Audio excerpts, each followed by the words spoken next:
In the case of the Kanifing municipality, the KMC, what, and it's interesting to ask you this question because you challenged Talib for the position, and if you had won, probably you would have done that. What should Talib had ensured is done for sports infrastructure in the Kanifing municipality? No, the reason we said that, or let me say I said that, is because Mr. Tombong was talking about, in his statement, he said, a UDP government would change that. And I was saying that he doesn't need to wait for a UDP central government because government is both central and local. Sure. So if their councils or their party is the one running the councils, and not just KM, they are in Banjul, they are in Brikama, West Coast region, they are in Lower River region, and they used to be in URR, in North Bank. They have not invested even in a single youth or sport project. So you want to tell us that, when you become central government, you will do something? No, I am saying do it. Let the young people or the sport fraternity see it now at the local councils so that we will believe that maybe when you become central government, you will do it. That is what any honest person would say. Because governments everywhere in the world are responsible for national infrastructure or major infrastructures. All the municipal stadiums, municipal parks are all done by local councils. Just across our neighbor here, you see those things.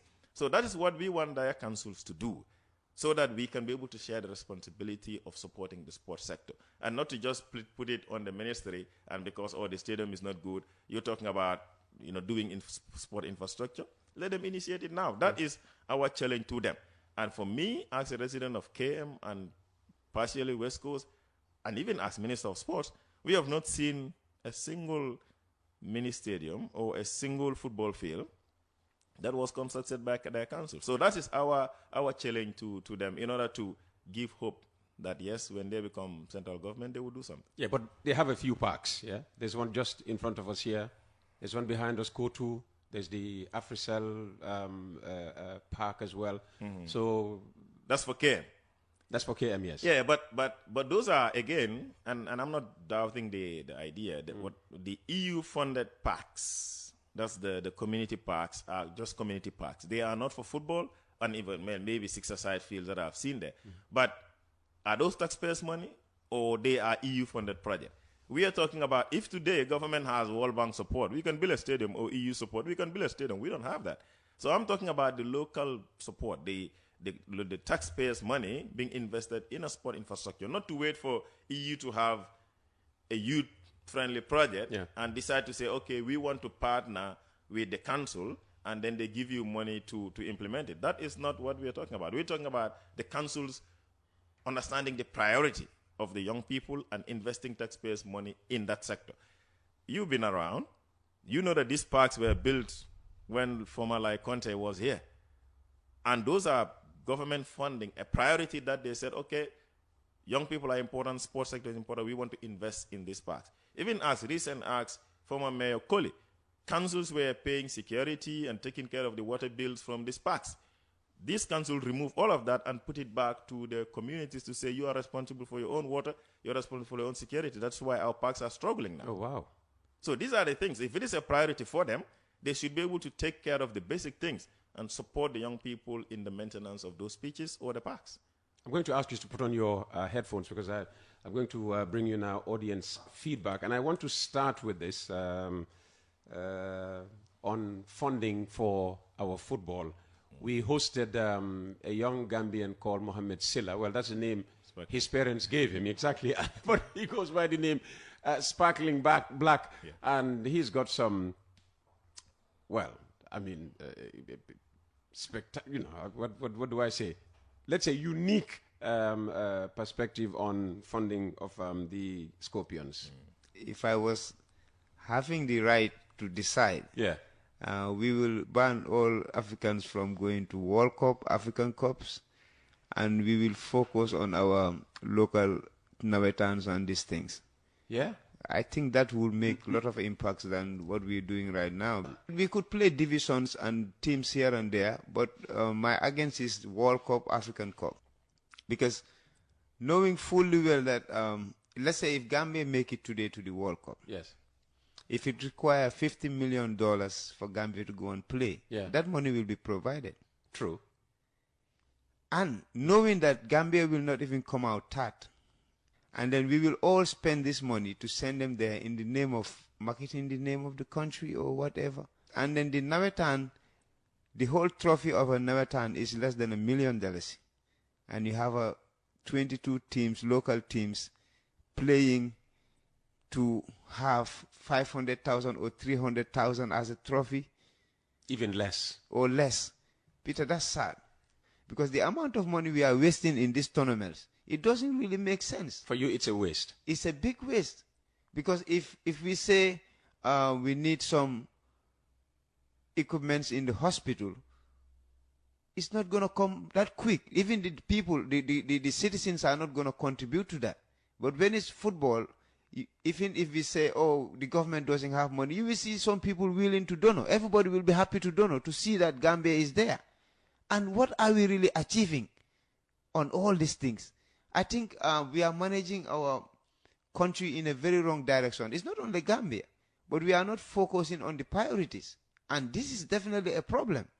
A country So this is the kind of conversation that goes on in the ghetto. And this is why we and these people cannot interact, because sometimes we think they don't get the point, and they think we don't get the point. You know? Every time then there are problem, Peter. Every time I listen to that, I can't help laughing. I mean, do you understand the point he's making? I do understand the point he's making and respect it. You know, there's the last part that he said, sometimes we think these people don't understand us, and we also don't understand them. I listened to it last night, and I said, no, you don't understand. You know? Well, make him so he and was me, right. And everybody understand. No, on one part I agree with him that whether we should continue to spend money. You don't have to keep them on. You can keep them on, but if you want to take them off, All right. you can, yes. Yeah, so I agree with him in terms of investment of sports. But one thing I don't agree with him is the part where he said if the hospital needs medicine or some equipment, it doesn't come that quick. And in that argument is one of the reasons why our investment in sport is little. It's the same argument why until today the Ministry of Youth and Sports continues to struggle with budget issues, because the mindset is that before you spend on sports, why don't you spend on health? Why don't you spend on education? Why don't you spend on agriculture?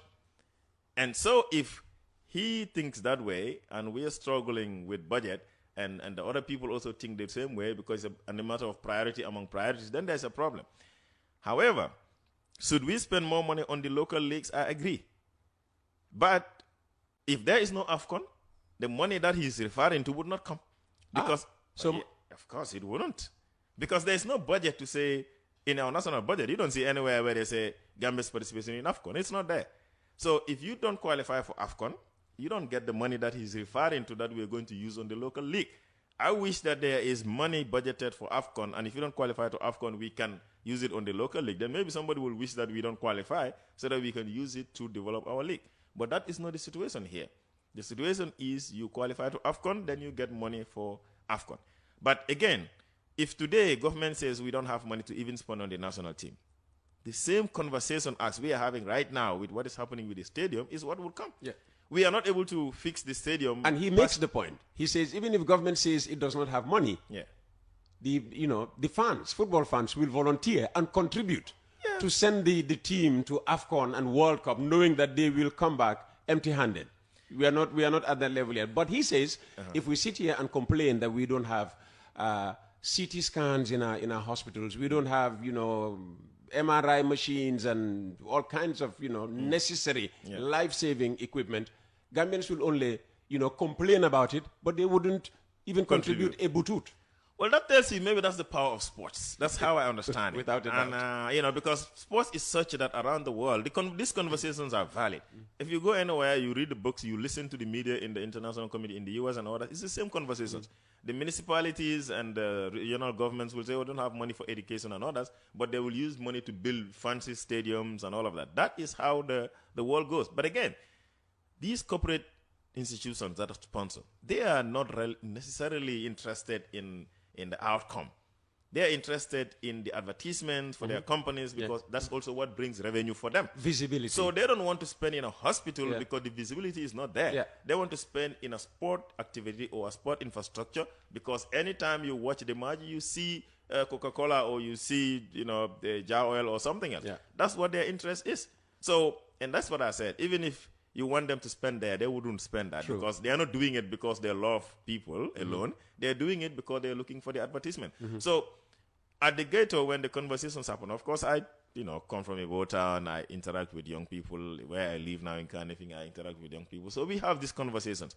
But I've rarely had anyone say, don't spend on football. All they talk about is, we're not spending so much, we're not spending very little, and they want us to do more. So that is why government also is doing everything possible to ensure that we provide for our team. But I also want him to understand that there's a lot of revenue that comes out of sports. And yes, it might not be visible, but it is there. Because today, when you have a team going to AFCON, in the minimum, you would have probably 5 players, 10 players that probably get scouted and they go and play. We had our under-20 go to Argentina the last time. And out of the 24 players that went to Argentina, 16 of them signed professional after coming back from Argentina. So you can look at those 16. Each one of them is going to be receiving some money that's going to send as remittance. That's what contributes towards the numbers of the funds or money that comes in annually. The remittances. Yeah. They support their families and change the lives of their families and build a house for their families. That is changing. Some of them are investing in business in the country. That also is changing. There's some like Omar Kohli and others who buy clubs and then they upgrade the football fields and then they get young people who probably have lost hope, but then they get into these clubs and then they get to sign professional. So the triple effects are many. And these are not things that people talk about, but it's a reality. Absolutely.